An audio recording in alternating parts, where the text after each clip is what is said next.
Morning.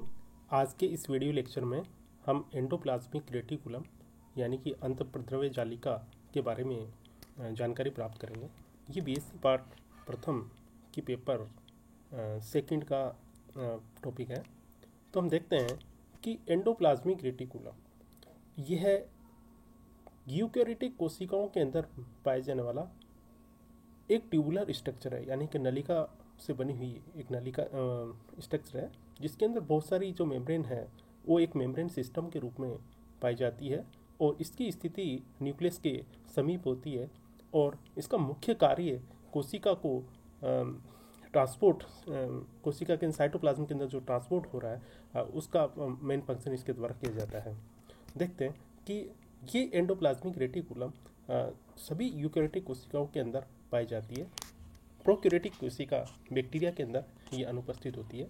Plant तथा animal दोनों प्रकार की कोशिकाओं के अंदर ये उपस्थित होती है। देखते हैं इंट्रोडक्शन। जैसा कि मैंने बताया कि ये साइटोप्लाज्म के अंदर पाया जाने वाला एक नेटवर्क है जो मेम्ब्रेन से मिलकर के बना होता है और नलिका रूपी नेटवर्क होता है। और ये यूनिट मेम्ब्रेन से निर्मित एक बहुत बड़ा झिल्ली सिस्टम होता है जो अप्रोक्सीमेटली कोशिका के आयतन का 12% भाग घेरे हुए रहता है। और ये न्यूक्लियर मेम्ब्रेन एक तरफ न्यूक्लियर मेम्ब्रेन से अटैच होता है तथा दूसरी तरफ ये कोशिका झिल्ली से अटैच होता है। कोशिका के अंदर ट्रांसपोर्ट की जो क्रिया है वो इसके द्वारा की जाती है। डिस्कवरी के बारे में देखते हैं कि एंडोप्लाज्मिक रेटिकुलम को सबसे पहले पोर्टर, क्लाउड और फुलम ने इसके अल्ट्रा स्ट्रक्चर के बारे में पता लगाया और गार्डनर ने इसको फर्स्ट टाइम डिस्कवर किया था और इसको अर्गेस्टोप्लाज्म के नाम दिया और पोर्टर ने इसका नाम एंडोप्लाज्मिक रेटिकुलम रखा। अगर देखते हैं, जैसे पहले बता चुका हूँ कि ये सभी यूकैरियोटिक कोशिकाओं के अंदर पाई जाती है और उन कोशिकाओं के अंदर अधिक संख्या में उपस्थित होती है या अच्छी तरह से विकसित होती है, जिनके अंदर सिक्रेटरी काम किया जाता है या जो प्रोटीन सिंथेसिस के अंदर जो भाग लेने वाली कोशिकाएं, प्रोटीन सिंथेसिस में बहुत ज़्यादा इन्वॉल्व होने वाली कोशिकाएं, उनके अंदर भी ये वेल डेवलप पाया जाता है। इसकी उत्पत्ति के संबंध में यह है कि ये प्रत्येक जो नई कोशिका जो होती है उसके अंदर मेम्ब्रेन्स के द्वारा बनती है और न्यूक्लियर मेम्ब्रेन से इसका ओरिजिन माना जाता है। और ये रफ एंडोप्लाज्मिक रेटिकुलम और स्मूथ एंडोप्लाज्मिक रेटिकुलम दो रूपों के अंदर ये कोशिका के अंदर पाई जाती है। जब इसका आइसोलेशन करने के लिए कोशिका को सेल को तोड़ा जाता है और इसको सेंट्रीफ्यूगेशन के द्वारा अपन इसका पता, इसके ग्रेडियंट्स जो है, इसके अंदर कौन कौन से जो संरचनाएं पाई जाती है उनको इसको सेंट्रीफ्यूज जो मेथड है उसके द्वारा अपन ज्ञात कर सकते हैं।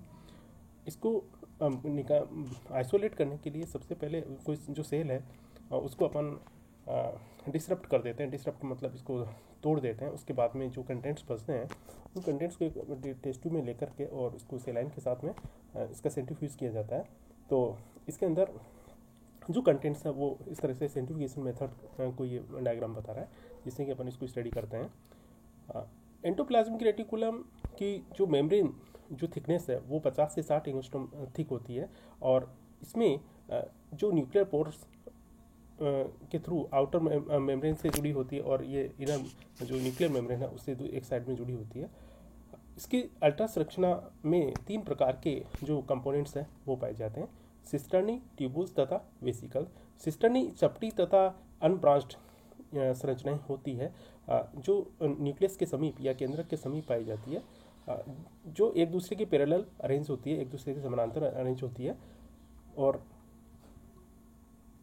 कोशिका के अंदर जो सक्रिय सिंथेसिस जो है उसके अंदर भाग लेती है। दूसरे जो कंपोनेंट्स होता है उसको ट्यूब्यूल्स कहते हैं और ये संरचनाएं जो नलिकाकार होती है और अनियमित रूप से ये व्यवस्थित होती है और प्रत्येक जो नलिका है वो लगभग 50 से 100 एंगस्ट्रॉम डायमीटर की होती है।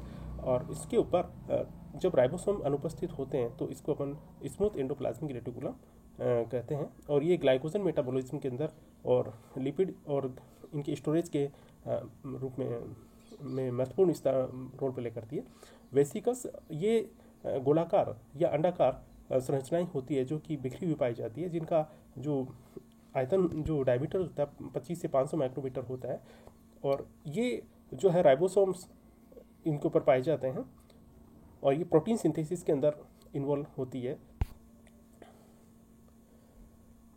इसकी सिमिलरिटी अगर देखें तो, और ये लगभग जो यूनिट मेम्ब्रेन कंसेप्ट पे आधारित है, और जो प्लाज्मा मेम्ब्रेन का जो बेसिक स्ट्रक्चर होता है ठीक उसी प्रकार से एंडोप्लाज्मिक रेटिकुलम को बनाने वाली जो झिल्लियाँ उनका भी स्ट्रक्चर होता है। केवल इसके डायमीटर में थोड़ा सा चेंज देख सकते हैं कि एंडोप्लाज्मिक रेटिकुलम के अंदर जो मेम्ब्रेन की जो थिकनेस होती है वो 50 से 60 एंगस्ट्रॉम होती है, जबकि प्लाज्मा मेम्ब्रेन में ये थिकनेस 75 से 100 एंगस्ट्रॉम होती है।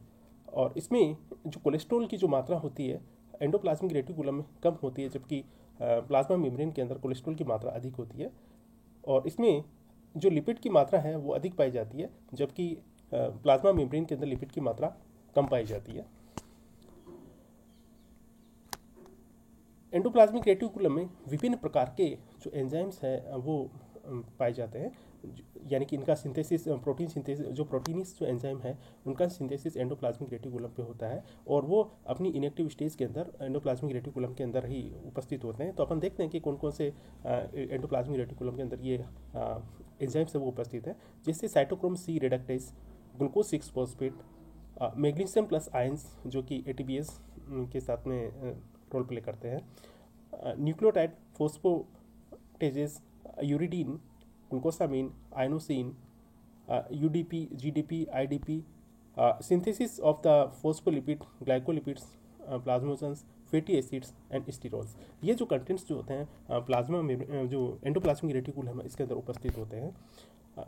ये अब टाइप ऑफ एंडोप्लाज्मिक रेटिकुलम अपन देखते हैं कि मैंने शुरू में बताया था कि एंडोप्लाज्मिक रेटिकुलम किसी भी यूकैरियोटिक कोशिका के अंदर दो प्रकार की पाई जाती है, रफ एंडोप्लाज्मिक रेटिकुलम और smooth endoplasmic reticulum. Smooth endoplasmic reticulum जो होती है वो ट्यूबुलर स्ट्रक्चर होती है जिसके अंदर राइबोसोम्स की अनुपस्थित होते हैं और इनका मुख्य कार्य जो है प्रोटीन, लिपिड और इनका संग्रह करना होता है।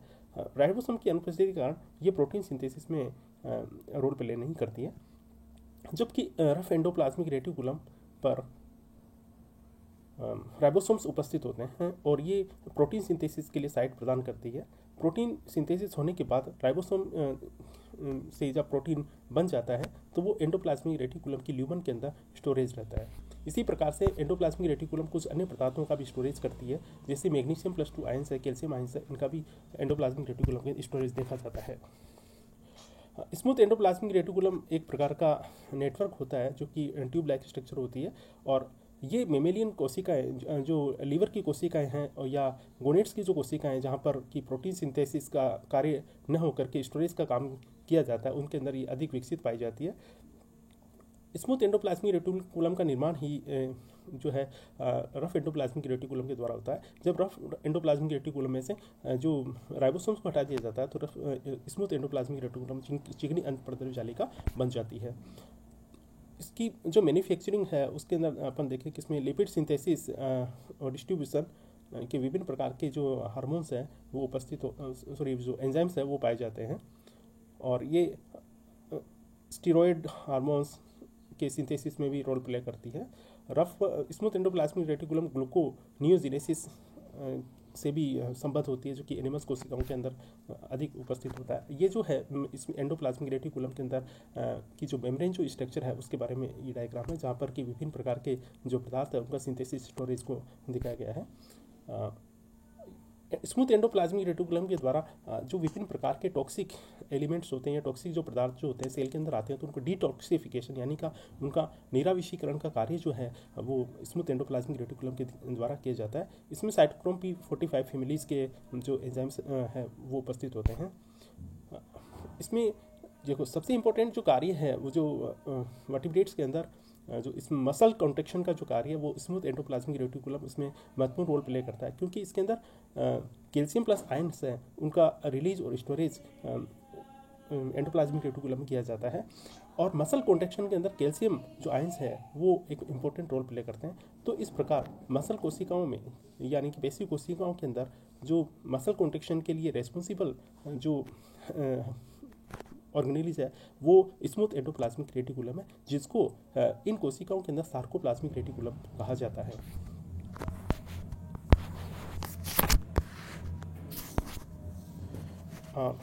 स्मूथ एंडोप्लाज्मिक रेटिकुलम का फंक्शन देखने के बाद हम रफ एंडोप्लाज्मिक रेटिकुलम के बारे में बात करते हैं। तो सबसे पहला जो काम है इसका प्रोटीन सिंथेसिस है, क्योंकि राइबोसोम्स रफ एंडोप्लाज्मिक रेटिकुलम पे उपस्थित है, तो और ये प्रोटीन सिंथेसिस के लिए साइट प्रदान करते हैं। तो सिंथेसिस होने वाला जो प्रोटीन है वो इसकी ल्यूमन के अंदर एकत्रित होता है, यानी कि इनडायरेक्ट के अंदर जो प्रोटीन सिंथेसिस में जो साइट है या उसका जो इम्पोर्टेंट रोल है वो इसके अंदर किया जाता है। ट्रांसपोर्टेशन, यानी कि कोशिका के अंदर जितने भी पदार्थ हैं उनका ट्रांसपोर्टेशन जो है वो रफ एंडोप्लाज्मिक रेटिकुलम के द्वारा किया जाता है, क्योंकि सिंथेसिस होने के बाद ये उसके अंदर प्रोटीन जो है उसके अंदर उपस्थित होती है और उसके अंदर प्रोसेसिंग होने के बाद में वो एक विशेष प्रकार के एंजाइम्स की तरह कार्य करती है और सेल्स के अंदर विभिन्न भागों के अंदर ये डिस्ट्रीब्यूट होना शुरू हो जाती है और मेनली वेसिकल्स के द्वारा ये कार्य किया जाता है।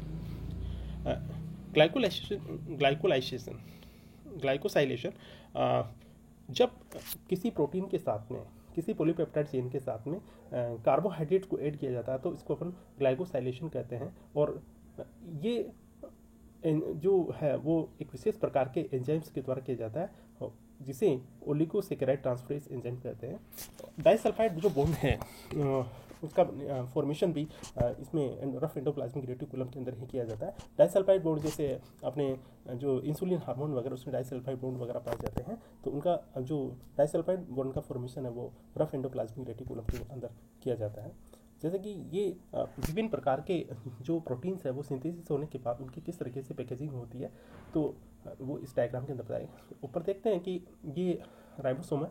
राइबोसोम से एमआरएनए जब अटैच हो जाता है तो इसमें यानी कि इंडायरेक्ट में इसमें प्रोटीन सिंथेसिस की क्रिया प्रारंभ होती है। प्रोटीन सिंथेसिस के होने समय जब नेसेंट प्रोटीन जो बनता है, यानी नवनिर्मित जो प्रोटीन है वो रफ एंडोप्लाज्मिक रेटिकुलम की लूमेन के अंदर आता है और आने के बाद में उसकी प्रोसेसिंग होती है और एक उसे विशेष प्रकार के फोल्डिंग के अंदर फोल्डिंग कर दी जाती है, यानी कि उसे विशेष प्रकार के जो प्रोटीन है, ये फंक्शनल प्रोटीन है, उसके रूप में परिवर्तित किया जाता है, जिसको कि अपन packaging and folding of protein कहते हैं, जो कि रफ एंडोप्लाज्मिक रेटिकुलम के अंदर होता है।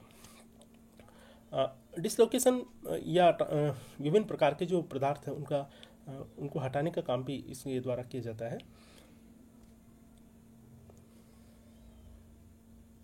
जब जो प्रोटीन है वो मिसफोल्डिंग हो जाती है या उसके किसी के साथ में गलत जो पदार्थ प्रोटीन के साथ में जोड़ दिया था, तो उसको हटाने का कार्य भी रफ एंडोप्लाज्मिक रेटिकुलम के अंदर ही किया जाता है। ये किस प्रकार से ये इनकी प्रोटीन की फोल्डिंग होती है, उसके विभिन्न जो स्टेप्स हैं वो बताया गया, जो कि आपके फर्स्ट ईयर के सिलेबस में इसकी ज़रूरत नहीं इतना। कैसे प्रोटीन सिंथेसिस होता है, कैसे जैसे सबसे पहले जो होता है दोनों प्रोटीन, इसकी राइबोसोम की दोनों इकाई हैं आपस में फ्यूज हो जाती है और उसमें एमआरएनए जुड़ जाता है। एमआरएनए जुड़ने के बाद में धीरे धीरे जो है प्रोटीन सिंथेसिस होने लगता है। प्रोटीन सिंथेसिस जो पॉलीपेप्टाइड चेन बनती है उसके टर्मिनल जो एंड होता है उसके ऊपर विशेष प्रकार के जो है सीक्वेंस अमीनो एसिड की सीक्वेंस पाई जाती है, जो कि रफ एंडोप्लाज्मिक रेटिकुलम के जो सतह जो होती है उसके ऊपर रिसेप्टर पाया जाता है, उससे बाइंड हो जाती है। उससे बाइंड होने के बाद में जो राइबोसोम है वो भी डॉक हो जाता है, उसके डॉकिंग का मतलब होता है उससे अटैच हो जाता है और बनने वाला जो प्रोटीन है वो पोर के माध्यम से सीधा जो रफ एंडोप्लाज्मिक रेटिकुलम उसके लूमेन के अंदर पहुँचता है। ये वही प्रोसेस बताया गया है दोबारा। और ये देखो, ये है ट्रांसपोर्टेशन। ट्रांसपोर्टेशन का मतलब होता है कि प्रोटीन सिंथेसिस के द्वारा बनने वाले जो प्रोटीन है उसकी जो पैकेजिंग हो चुकी है या उनका ग्लाइकोसाइलेशन वगैरह जो भी हो चुका है, तो उसको अब विभिन्न जो सेल्स के विभिन्न भागों के अंदर भेजने का जो कार्य है वो ट्रांसलोकेशन कहलाता है, ट्रांसपोर्टेशन कहलाता है। ट्रांसपोर्टेशन के अंदर जो छोटी छोटी वेसिकल्स जो होती है, जो भाग के अंदर गोल्जी बॉडी या लाइसोसोम के रूप में बन जाती है, तो ये छोटी छोटी पैकेजिंग जो मटेरियल जो होता है, छोटे छोटे जो वेसिकल्स है उसके रूप में इसका ट्रांसपोर्ट जो है साइटोप्लाज्म के अंदर किया जाता है। और इन वेसिकल्स का जो फॉर्मेशन जो होता है, उसका जो निर्माण होता है वो एंडोप्लाज्मिक रेटिकुलम के द्वारा ही किया जाता है। यानी कि इसके अंदर जो interaction between the endoplasmic reticulum and other cell membranes के अंदर भी, जैसे यूकैरियोटिक के द्वारा वेसिकल्स का फॉर्मेशन किया जाता है। These vesicles fuse from the annulate lamellae, annulate lamellae के साथ में ये वेसिकल्स अटैच हो जाती है। रफ एंडोप्लाज्मिक रेटिकुलम के द्वारा इन जो फ्यूज वेसिकल्स है उसको सिस्टर्नी या गोल्जी कोइल के अंदर चेंज कर दिया जाता है। गोल्जी कॉम्प्लेक्स और वेसिकल्स जो है आपस में फ्यूज होकर के प्लाज्मा मेम्ब्रेन, प्लाज्मा लिमा भी दिमाग और बाहर निकाल दी जाती हैं। हाँ, चूँकि हम जानते हैं कि स्मूथ एंडोप्लाज्मिक रेटिकुलम उसके द्वारा सिक्रेशन का कार्य जाता है और पिनोसाइटोसिस, फेगोसाइटोसिस की क्रिया के अंदर लाइसोसोम जो है वो इंपॉर्टेंट रोल प्ले करते हैं। तो रफ एंडोप्लाज्मिक रेटिकुलम राइबोसोम को जब हटा दी जाता है तो स्मूथ एंडोप्लाज्मिक रेटिकुलम के अंदर परिवर्तित हो जाती है और इस तरीके से ये एक दूसरे में इंटरचेंज होती रहती है। जैसे आप पहले भी हम बात कर चुके हैं कि एंडोप्लाज्मिक रेटिकुलम के कौन कौन से कार्य होते हैं, जैसे ट्रांसपोर्ट ऑफ मटेरियल करती है, फॉर्मेशन ऑफ डेस्मोट्यूब्यूल्स और सपोर्ट करती है सेल को। जो साइटोस्केलेटन है वो भी एंडोप्लाज्मिक रेटिकुलम के द्वारा ही बनाया जाता है। इसमें विभिन्न प्रकार के जो एंजाइम्स हैं उनको अपने अपने स्थान के ऊपर कार्य करने की भेजने का कार्य में जो लोकेशन है वो एंजाइम्स के द्वारा की जाती है। ये स्मूथ एंडोप्लाज्मिक रेटिकुलम इसके द्वारा विभिन्न प्रकार के जो पदार्थ हैं उनका स्टोरेज का कार्य भी किया जाता है। और मसल कोशिका है उनके अंदर कॉन्ट्रेक्शन का कार्य किया जाता है, जिसके अंदर कैल्शियम प्लस 2 आयंस जो है वो स्टोरेज रहते हैं और ये फोटो रिसेप्टर के रूप में भी कार्य करती है। थैंक यू, इसके लिए काफ़ी है।